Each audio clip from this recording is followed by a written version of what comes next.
Today I will be presenting on my experiences in using OpenSim in education. And I think it's a topic that probably all of you are familiar with at some degree. Either you've used it yourself to educate, or you've done education in virtual worlds, which is OpenSim is one of. So I'm simply going to relate my experiences, our needs as a high school, my thoughts as we attempted to use it, um, and my recommendations, at least for the school and for the administration moving forward, which I hope is something that everyone here can benefit from. After all, I think by pooling our experiences and as well as our resources, we can hopefully one day make this platform legitimate in the eyes of the general public and general education, which I think all of us here can agree that it should be a legitimate tool. It's a very powerful tool. Hopefully you can see behind me the board, so I'll get started.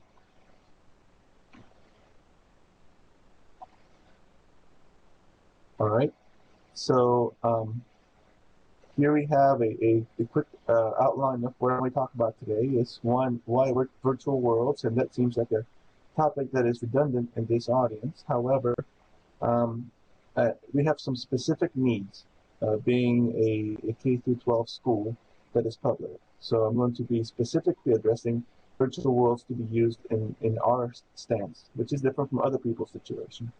Then we actually began dabbling in Second Life when I first brought it over to the school.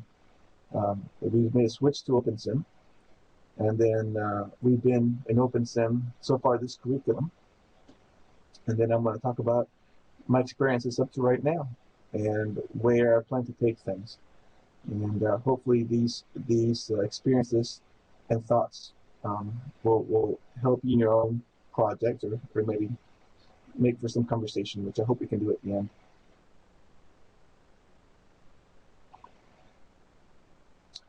Okay, so in general, you guys have your own reasons, and you know why the platform is so powerful. So I'm not going to cover that aspect of virtual worlds. I'm going to go specifically why virtual worlds in our school. We are a small public charter school. A charter school in the United States means a school that is separate from the public district schools. It's not private. We are funded by being given the per pupil funding that the state would have gotten for the children that come to our school. The difference is that we make our own decisions. We are very autonomous as a school. The oversight stops at our headmaster. There's no central office anywhere. So, and we have more freedom as far as academic goals and classes. So I'm hoping that it's been a good experience to try this platform out in a charter school. I worked at a regular public school before. This charter school allows me more freedom on courses and trying out all the different experiments that I do in being innovative in class. Now, it is still a public school, so the first thing to think about is cost. No tool for the K through 12 will be viable if it can't be cost effective, period. It doesn't matter how wonderful it is. So when I went paperless originally in my classes, I was saving tons on paper. Virtual worlds bring a huge savings, especially for science, as far as material. As you well know, lab materials specifically are both fragile and expensive. So that is one great thing about virtual worlds. They bring that cost savings, which the administration can appreciate. Time saving. There's a huge amount of time spent in setting up labs at school, especially good ones, interesting ones that have a lot of materials. But it's a huge burden on the teacher to set up activities, to break down the activities, especially if you want to do more than one. So what happens is you do them very irregularly because you don't have the time to do that setup, or you don't have the materials or the help. So this, using virtual worlds, allows you to do more experiential type learning without the prep time. And then the immersive nature has a huge impact on the kids. The kids are less bored in class. They retain more information, I've noticed. It's more situational. So once they're in world, they get a better sense of what the material is about. Um, and then we have a great tool called ProNIFA that I'll mention throughout the presentation that is unique to virtual worlds, is that it's a non-immersive mastery assessment tool um, developed in the University of Graz to help keep track of mastery of content without having to stop the student to actually give them a formal test. As they do activities, it keeps track of that. And that form of non-invasive real-time learning assessment is something you really can't do in the virtual world. So that's another virtual world advantage. And feel free to ask questions throughout the presentation. It seems formal, but it's not formal. I'm never formal. I'm wearing a suit because that seems like the thing to do, but I hate wearing suits. Okay, so moving forward, initial experiences in Second Life. So the first thing we tried last year, when I finally was able to convince the administration that I wasn't totally crazy, was get a very small plot in Second Life through the Media Consortium. It cost us a little over $30 a month. At very first, I was just experimenting with what I could do. I had taken a certificate with Rand Hendricks at the University of Washington, so I knew something about Second Life, but I didn't have a huge amount of experience. Now, at first, I had a very small trial class called Electronic Arts, and the students there took online classes. They helped with setting up the audio and video for pep rallies and things of that nature, and I was supposed to, in part-time during my planning period, show them some things about virtual worlds. Well, 3 weeks into it, it became me teaching them full-time because the virtual classes online fell through, and they didn't have enough for the kids to do, like with setting up video and audio for events.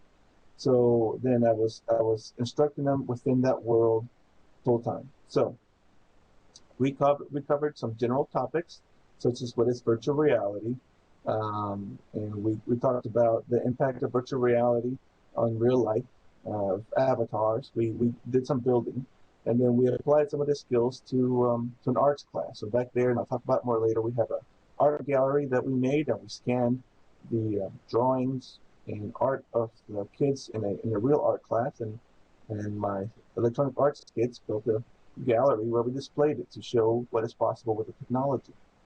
I also had a club, so that way I could bring technology to more kids. I had a club after school called Virtual Explorers Club, and we took field trips. We went to the Abyss, which they really enjoyed, and some other places in Second Life. Also, I had some middle school kids come in for French and Spanish. We visited the Eiffel Tower in that building, Second Life, and it was a huge hit. There was a wide interest for the club, from some teachers for the medium, like the language arts teacher. So it was a small taste of virtual worlds to a school that was, for the most part, completely unaware that it existed. And it went well for what little we were able to do with that space in a brand new high school. The school was new as of last year. They were finished building it last summer.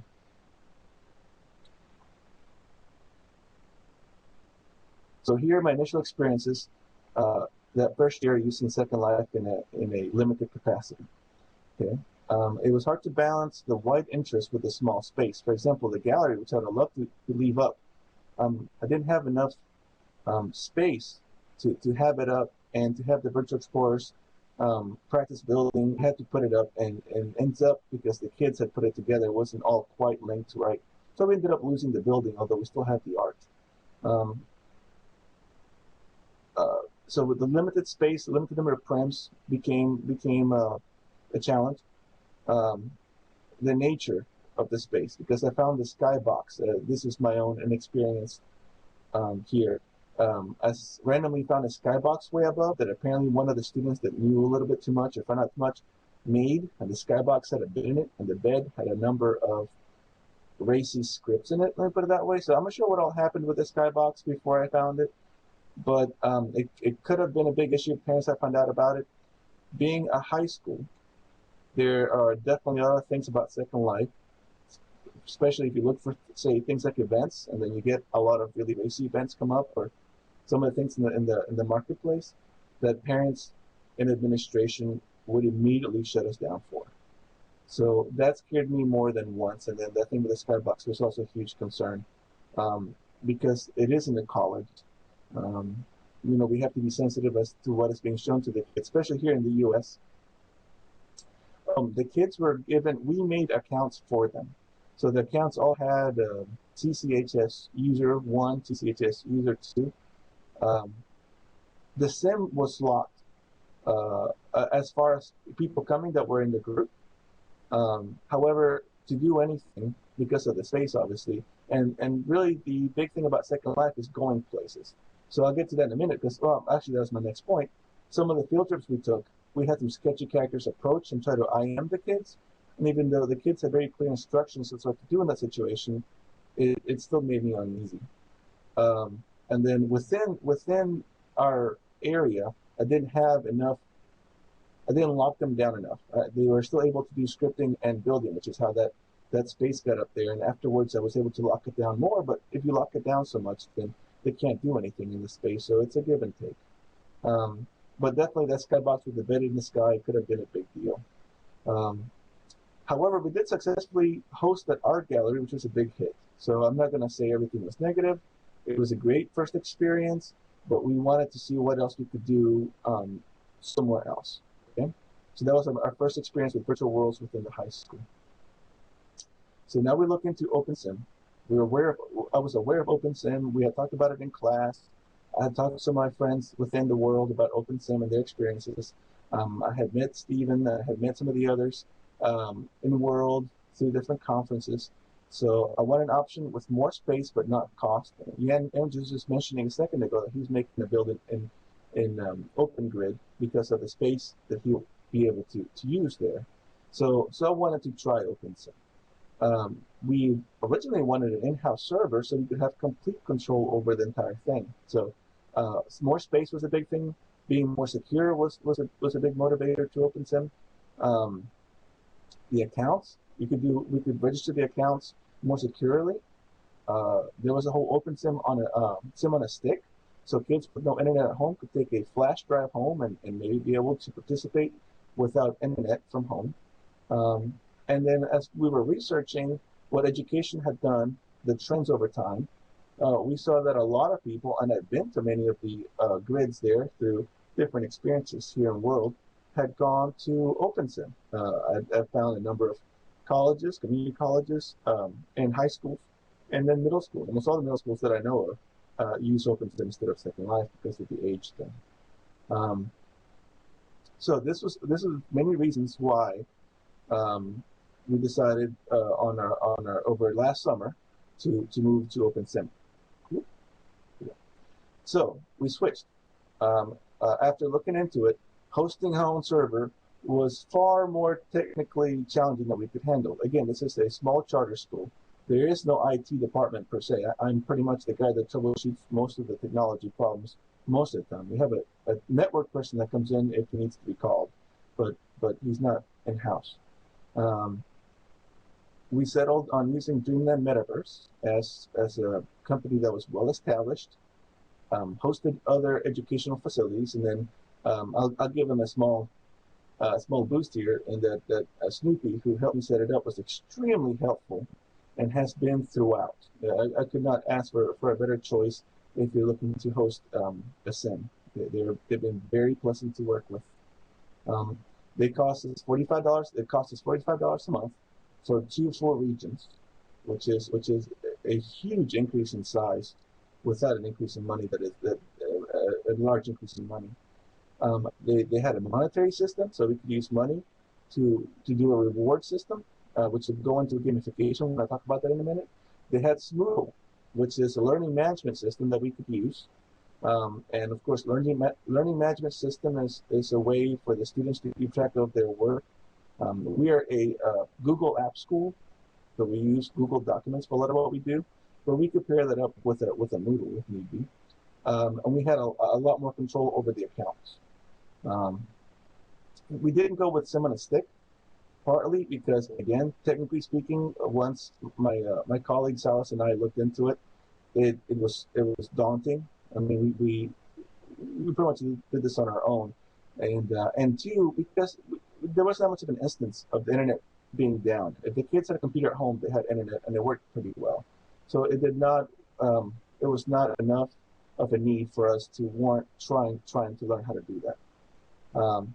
Now, so, yeah, we didn't want to host ourselves because it was too technically taxing. So that's why we had to host it remotely, which has been an okay experience. All right, so we did have a lot more interest. Okay, so this is the reason why we were going to OpenSim. The original experiment, Second Life, had drawn a lot more interest. We had 2 full electronic arts classes now registered for this fall semester. So right now I'm teaching 13 students, which is as many as they want to put there. And I have another one next semester of 13 students. Those electronic arts classes are fully taught in World. Additionally, both Silas and I wanted to use the technology to support instruction of my biology class and his English 1 class throughout the curriculum. So again, a lot more need, which meant that's why we needed more size. We had wide support from the administration, and they actually bought us, 14 more computers, about $10,000 worth of hardware for the computer lab, and I'm purchasing on the budget, but still they're gaming machines with an NVIDIA graphics card that can run everything in the world very, very smoothly. So I'm being wise about the purchases. So we have machines that will not cause headaches later on. They're not your standard computer lab computers that you find in most high schools. However, they're still fairly cost effective. Each computer was about $650 for the tower and the monitor and the keyboard and the mouse, which is still less than the $1,000 laptops that we're buying for students at a nearby high school. So it was still cost effective. Our goals. Okay, so our goal as we left school last May was to use the summer to build our curriculums in OpenSim. We wanted to keep, and this is after a lot of research, keep the curriculum first, make sure that everything we did started with the goals we had to teach the students. We wanted to make builds that were situational. So they weren't a classroom, they weren't simply remaking the classroom experience where the kids are sitting down somewhere and learning from a board. That's what they do now. It's not really adding anything. We wanted to make situations where the kids were immersed in what was going on. We wanted to make it gamified. We wanted to have a story, a goal for the students, a purpose. So gamification, and I won't go into it because I've done presentations of just on gamification, but gamification is a powerful tool to motivate the students to work, and they forget they're working. We wanted to make units that are both independent and collaborative. So sometimes the kids need to learn on their own, and sometimes they want to be together. We wanted to incorporate those 2 facets into what they were doing. We wanted to be able to provide demonstration, reinforcement of the material, and assessment, all within the platform. And it is flexible enough to allow for small modifications or other classes. So we wanted to make a platform that would work all the time. So if we change units or try the classes, that we wouldn't have to change the fundamental build. OpenSim, like Second Life, it is on a server where others can drop in, so they can have a shared experience. And the differences between it and Second Life, I will highlight here, technically speaking, but from a social perspective, it's very similar. They're in the same space at the same time. Unlike, say, Unity 3D. In Unity 3D, you make a single world for yourself, but no one's in there with you. Hope that answers that question. Okay, so initial design elements. So we established a game. We established a setting. It was called Insomnium. The students were working for Morpheus, god of dreams, and they were fighting against Hypnos, his brother, who was invading the dreams of people throughout the earth and filling them with discrepancies and lies. So people would question science and question the basics teachings. And it was the job of the Dream Legion, which were the students, to fix their dreams, to learn how things were actually formed, how science actually worked, how books actually worked, and stories, and go into dreams and fix them, see what was wrong, and in doing that, help defeat these agents of doubt that were filling people's heads with lies by corrupting their dreams. So it had a story and it had characters and it had a purpose for the kids, which we find once they're given uh, context to the content that they're learning. That's where the immersion comes in from a gamification perspective. The units became dreamscapes. Okay, so the way we wanted it to work was to have a single platform at ground level that they would walk through together, but then to be able to then teleport up each person individually and experience the unit by themselves. Okay, and that's important because from doing group work before, if you put too many kids in one room, a lot of times one will do the work and two will basically poke each other in the eye with a pencil. It's less likely that they will focus on what they're doing if they have too many distractions. So we wanted to have these units happen individually. At ground level, in the shared area, we wanted to have things like a library for them to be able to research and more communal spaces where they could discuss material and tutor each other. All right. So again, Dreamscapes was basically they would go to these portals, they would touch on it on a portal, choose a unit, it would teleport them up into the sky inside this unit. They would finish the unit, and then upon mastering the unit, be teleported back. And then they would do that each day for different units. That meant that we could plug and play different units. So if the unit didn't work, you just take it out, put a different one in. And if you wanted to put in a unit on French, you wouldn't have to change anything fundamentally.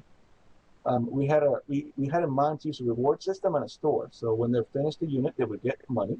They go to the store and customize their avatars. See the avatars here, they're teen avatars. They all look the same. They have a uniform, but they can buy different hair and buy different uniforms. That was the idea, and that was part of the gamification. Something they can get to customize, and kids love to customize themselves. So we wanted that to be a part of it. The kids would be divided into 4 houses, like in Hogwarts. The houses would be thematic and would have upperclassmen and lowerclassmen. So the lowerclassmen and upperclassmen could work together. And they would have a barracks where they have their own little sleeping area that's individual to them. So that way, they're going to have a place of their own in the virtual world. They have a sense of place, and that they could put their pictures up in that space. And this is all part of the design early on. We contacted Michael at ProNIFA, and he talked to us about using the software to take the logs from the activities and provide a percent mastery completion of activities from these units.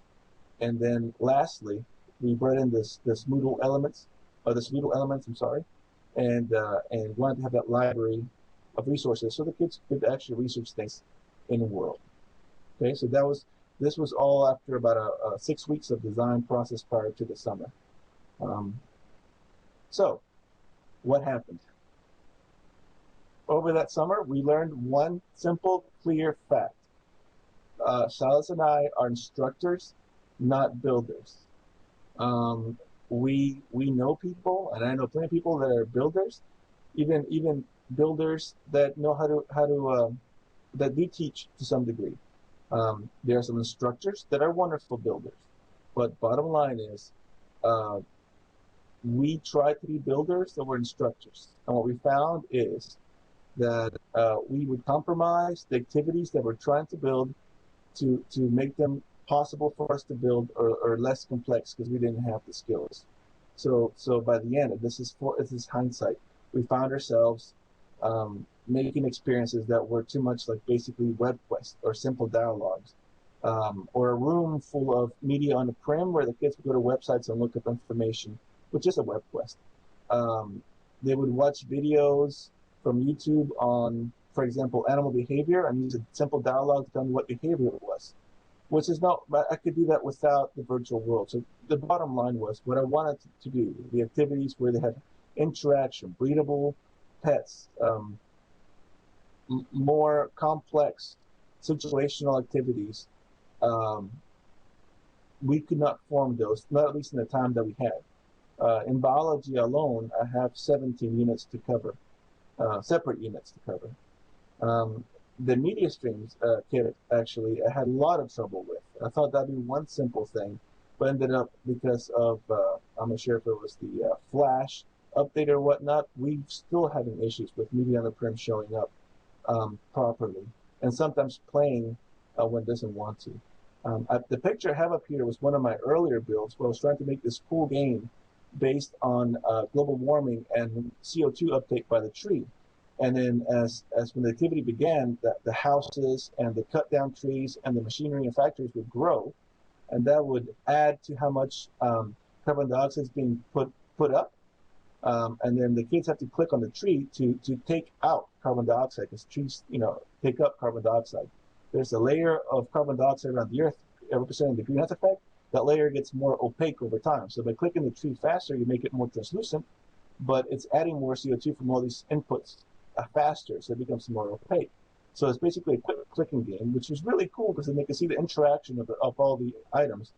Except I spent 2 weeks on this script, and I couldn't get it to work. I went to the Second Life boards, and pretty much the folks there were of the opinion that that's something I should pay for, which I don't blame them. They are paid scripters and builders in Second Life.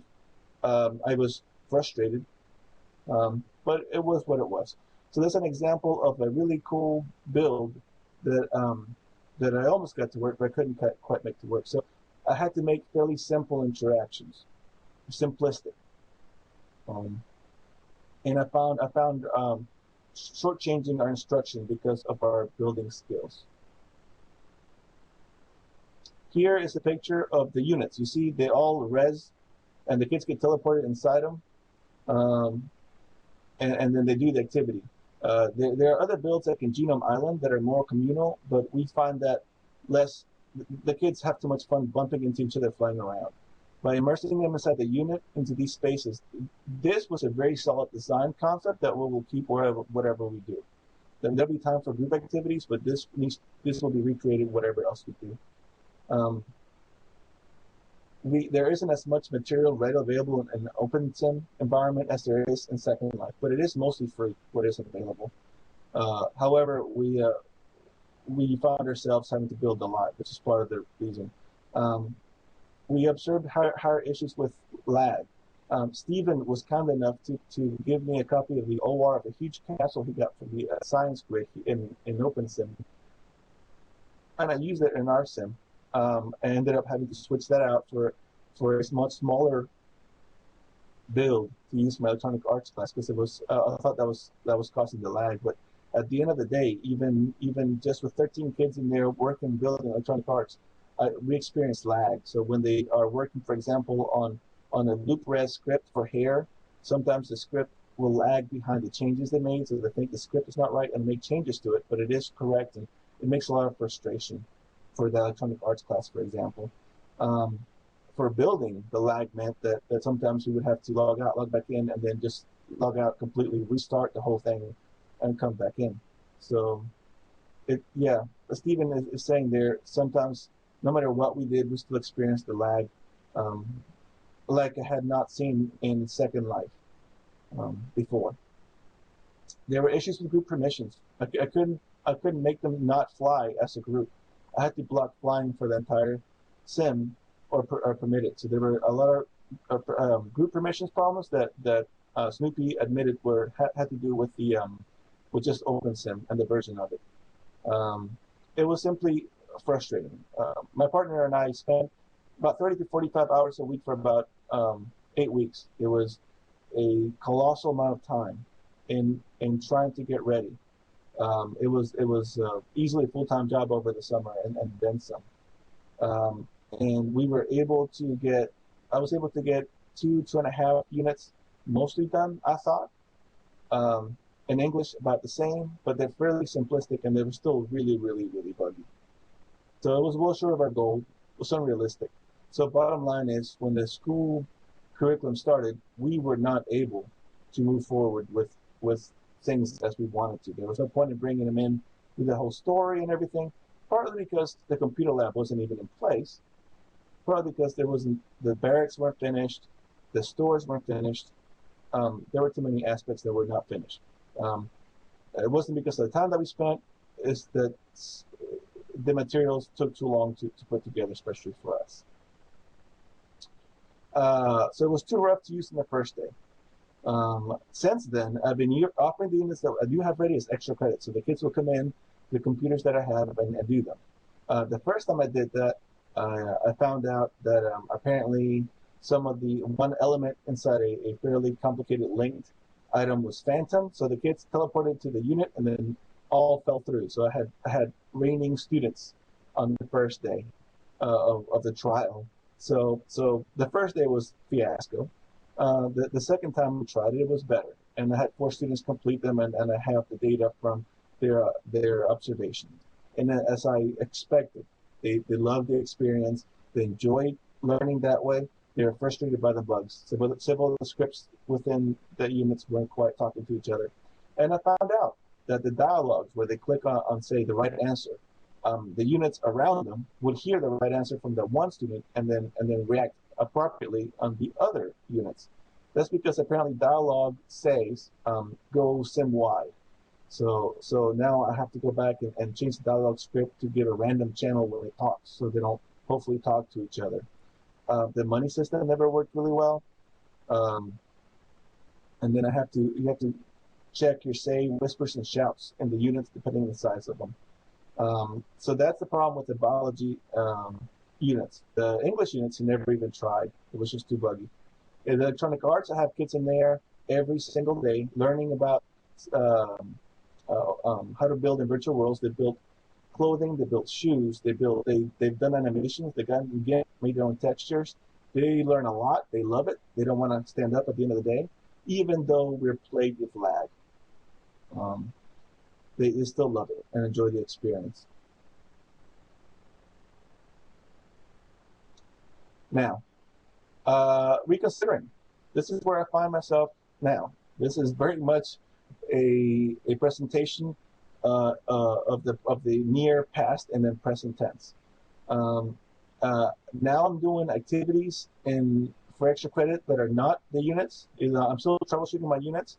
It's so much easier because the kids want to go in the world and do extra credit to find activities in Second Life for them to do, and they are absolutely trouble-free, partly because they've already been done and established, partly because there's no lag.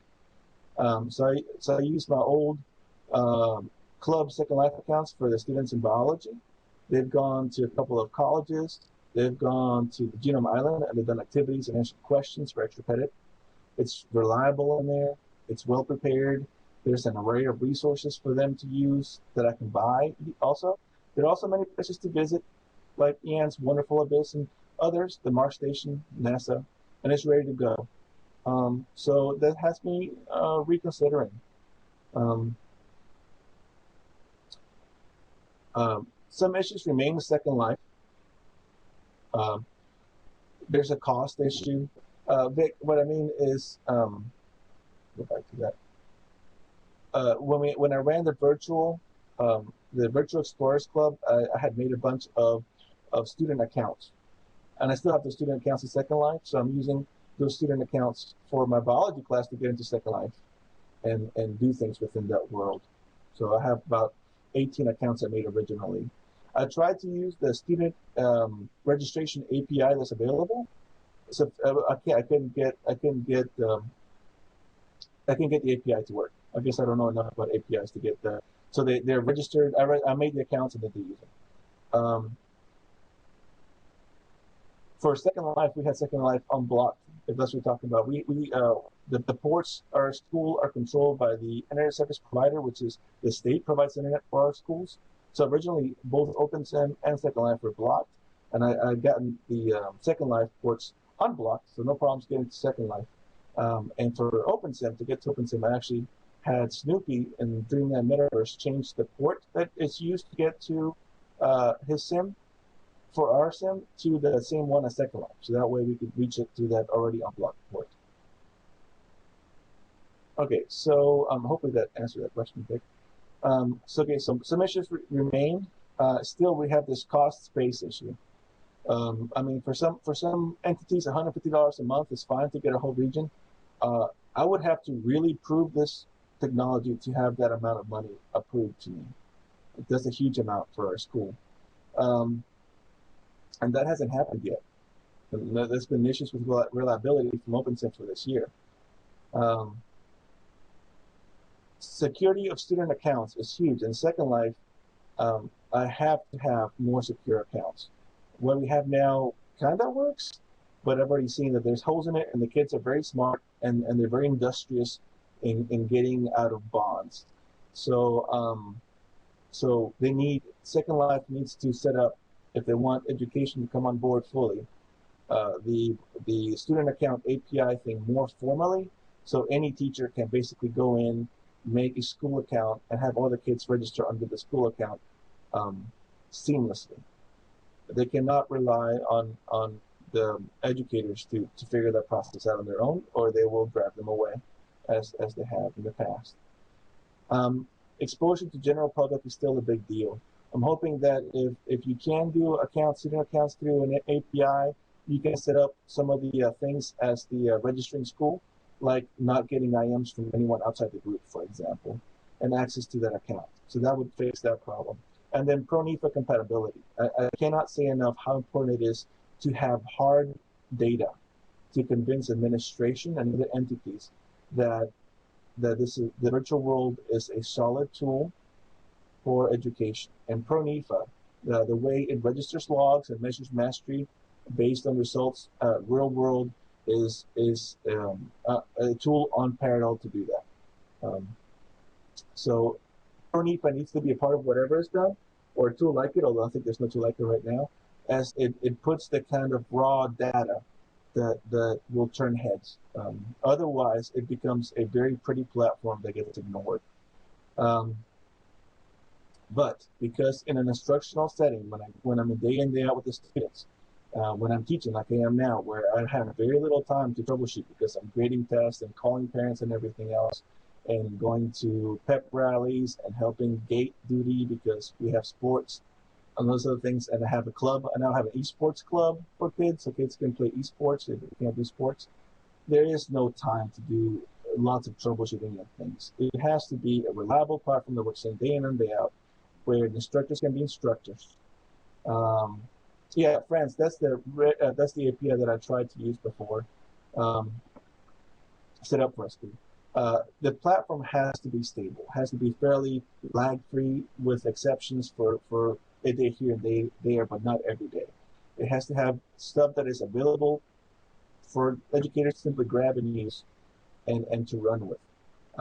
And for that, now, after this experience, I'm of the mind that Second Life, with some modifications, it needs a few things. It's a better option for teaching K through 12 with things as they are right now. However, you do need those other items addressed, and I'm hoping the new CEO may see some of this. And I'm already working with the University of Graz as far as PRONIFA and the compatibility with logs from Second Life. But moving through this semester to next semester, what I'm looking for is keep exploring using Second Life, and seeing how we can use our small space to provide this unique unit by unit experiences to instruct the kids and still bring the other elements in. So that is I wanted to leave a little extra time because really the main thing here is I wanted to have some discussion from other instructors, because my focus is bringing this tool to mainstream, not to show that it can be used for instruction. There are lots of innovative ideas that can be used for instruction, but that's a far cry from it's something that can be used every day and can be used uniformly. So this tool can be brought to any school with desktops. If they don't have any money, they can go in here and have as many labs as they want, especially if they're already set up. So I do believe it is a tool that can be used nationally, globally, in global spaces where the kids learn with other kids from other countries. I think is a great goal. So that's what I'm trying to bring it to. But to do that, at least from the K through 12 level, there are some fundamental things it has to fulfill, like reliability, and that's a thing that I have not experienced from OpenSim. So that's it. my voice held up. So I'm open for discussion. You're welcome to put questions in, and I can look back. And brevity is always a friend of teachers. We never want to go too long. People have things to do and whatnot. But I'll entertain every question I miss. I can look back on it, and you're welcome to use voice if you have any questions too.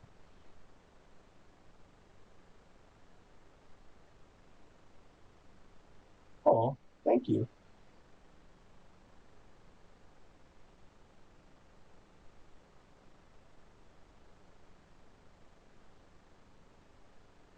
Yeah, Vic, I would love to do any and all cooperation. I think that's the key for us. Um,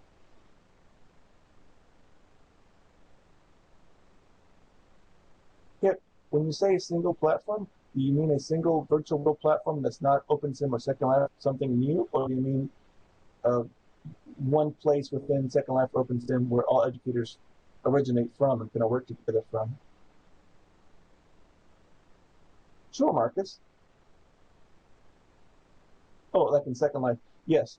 Um, I think that's where it begins because I keep finding that I keep bumping into other experts that are doing things in the same line that I am, like everyone here and these other groups in Virginia and whatnot. It would be good if there's something more central and a single region, I guess, invested to this. I think there are regions that are close to that now, but its entire purpose would be new educators to come in and learn how to use the space and units set up that are out of the box. That's a huge one. Coming in to learn virtual worlds, a teacher would have to be able to come in and do unit with minimum effort.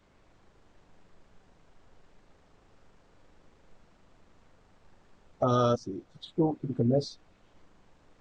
How much would they pay? Well, I'll tell you right now, K through 12, a teacher would pay almost nothing because right now, at least in K through 12 in North Carolina, where we are 49th of the 50 some odd states that are, as far as teacher salary, they have a hard time making bills, which a lot of teachers have to have second part-time jobs just to get by around here. So that's why vendors would not have a good time in public instruction. At the university level, they have different abilities and different resources.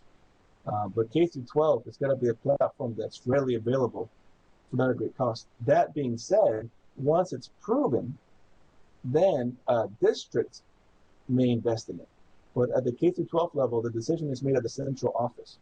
But I'll tell you right now, for example, my old high school at Chatham Central, it was a high school of 450 students, and every one of the 40 teachers had a smartboard. $2,000 a piece. Every teacher had a smartboard. Now, none of them used it very well. It was a waste of money. Uh, but that's a lot of change to drop. So once it proves itself, but not before. Once it proves itself, yes, I think there are ways that money can be invested into virtual worlds from education, but it can't be the other around. They're not going to invest money in it as long as it's experimental. It has to come in, prove itself like Smart did, the company, um, and then once they're convinced of it, and once it gets things like standardized test results up, and then you have data from Pronifa showing mastery, which is a huge part of it, then one or two districts will adopt it, other districts will see it. It's already a high profile item. It's very pretty, but you have to have the data behind it to back it up, or it just gets ignored as a game. Um, but yes, collaboration will be huge. And what I'm attempting to do is yeah, grants are good, but few and far between. What I intend to do is, because I have biology, and biology involves a standardized test here in the United States, is as long as I'm using it and I get good scores in the standardized test, it brings it great support. Um, but but again, the thing is, it has to be a platform that's stable, and it can't break the educator. Like this summer was very taxing for me and my family, and then trying to make this work the first few weeks was also very taxing, and it can't be that. The teachers can't go through that. Can't be expected to go through that. So we have to set it up so it's pretty much out of the box for them. We have to have a group whose purpose is to do these, to make these, to troubleshoot these, and have them ready to provide. And educators are there to educate, to facilitate, to teach, but not to build. The builds have to be done and ready and good to go, and they have to be customized for the very specific curricular goals that the states have. Otherwise, they will not gain track. The good thing is, once it gains track at my level, at the foundational level, K through 12 level, that's the kind of legitimacy that would bring it to the forefront, like a graphing calculator or a smartboard, which by the way, smartboard's a waste of time. But anyway, um, yes, it's got to be that, and I hate to say it, and I know that it takes work, and no one wants to spend money or spend time for something they're not getting paid for, but that's the bottom line. Um, yeah, and I'd be more than willing to work with it. I mean, I know the curriculum for biology inside and out. All my units are very specific to the goals needed, um, but it's just I lack the skills, and I hate to admit that. It burns me like you would not believe that I can't figure something out. But at some point in time, you have to stop or you drive yourself into the ground. And I found myself doing that over the summer. And I searched for help, but everyone's got stuff to do. So I think there's a solution to be had, and I think everyone here is a part of that solution, and others too. Um, all I can offer is my thoughts on it and my observations. Most even uh, that would be good, except I think they leave. I think that's what happens when they get burned out. They're gone, and they take their builds with them.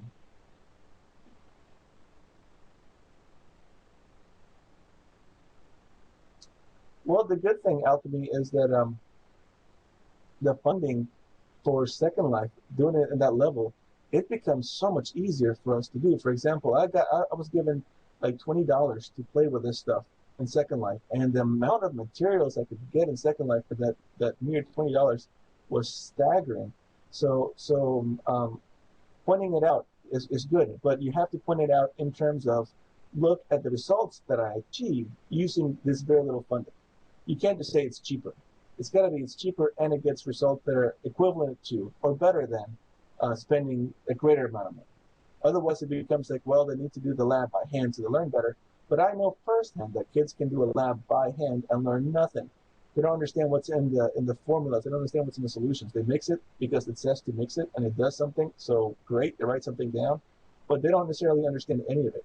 Meanwhile, some of the simulations I've seen online and in virtual worlds, where you see the molecules, the bonds, the molecules breaking, moving through a protein channel, where they can interact with them, I think they get a much deeper understanding in this platform than they could out there, which is much more expensive to do. So, um, yes, the cost is going to be a huge buying factor for them to adopt the technology, but not until after we've proven results. And that's what I need. I need to have a curriculum entirely based on this, so they can't attribute it to something else. Where at the end of it, they take standardized tests, and I can say, we use this technology this whole time. This is the results from a standardized test. This is your proof. That's what I need. That's what I need to accomplish. So unfortunately, without another summer, it's going to be at least 15, 16 before I can try again. Restart again at Second Life. Um, and maybe, well, Vic, the opens and builds are so rough. And to be honest, a builder with even middle ground ability can probably make them better once they see the intent. I am going to put them freely up available at the science grid. I am going to do that. But I think what is going to end up happening is maybe it'll inspire ideas, but someone that is just better at this than I am can probably build something far smoother that works better and that involves more interaction and less web quests, less just answer the question and something happens. Um,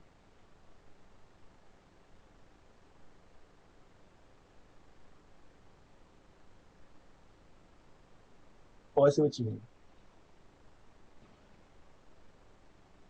Yeah, yeah. But that experience, Vic, where I found um, the skybox on my own build that a student had put up and another student was visiting with, and it had a bed with scripts. That at the K through 12 level, things like Nudity and a sexual script is the kind of things that can get you fired on the spot. It's much more. It's not a reprimand like it would be in college, I think, or an embarrassing situation. It'd be a career ending event. Um, so it is a huge deal, and it has to be very tight security, very well established if we're going to use it in a high school level. It's got to be very very tight. So um, yeah. Um, from my electronic arts class, I will have kids that are freshmen that will know how to use a 3D printer, that will know how to build three-dimensional objects, how to make animations of 3D characters, how to make mesh. We started that in a little bit. How to the basics of coding from scripting, which is the same logic anyway.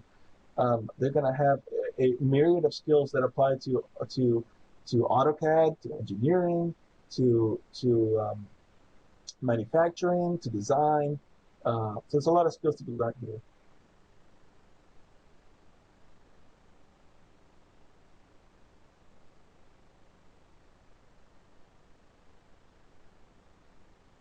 Well, Cosmo, yeah, the thing is finding someone to do that unless they're sure to get the funds. We have High Fidelity coming down the pipeline. We got Oculus Rift coming down the pipeline. Um, so, Taliber, I can surely make that syllabus if you like. Hold on, if you give me a second, I'll be sure I can share that with you.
Sorry, I think my administrator took it off, but here is maybe that link that works. It's my early draft to my syllabus.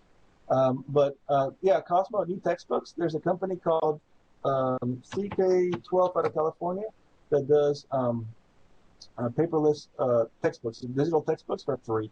I've been doing that for like 4 years. Um, my other my other uh, my other school, even after I showed them that resource, still spent like $30,000 in textbooks, which is why I left them. I just too much insanity. Um,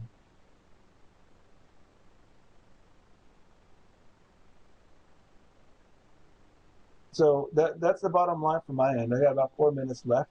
I was away for a little bit. Um, yes, Beth, they do need to be aware of they need to be responsible for the environment, and they are in my other class. They do take care of themselves and stuff. But we also, like, for example, whenever we have Chromebooks for them, we have filters and stuff so they don't get exposed to as many things. So whatever we can do from our end to make their experience secure in virtual worlds, we should do, especially in Second Life, which is so wide open. You cannot have the client come up for Second Life, and then the first thing you see is three advertisements for sex industry related items right there in front of the kids' screens. That, I mean, if that's what's going on, the parents will never go for it. It will never be taken seriously. Um, So, anyways, to wrap up, I definitely suggest, I think Second Life right now is the more solid platform for K through 12 education. Once those four issues are somehow addressed, and in the meantime, I plan to start working on units, these types of holodeck type units for biology in Second Life to try out for next semester, with a plan over the summer of setting up something more immersive, like with a story. But that takes a lot of time. I can't do that during the semester. Just not enough hours in the day. I hope you enjoyed it, and I thank you so much for your insightful comments and always your support. And guys, uh, thanks for having me here.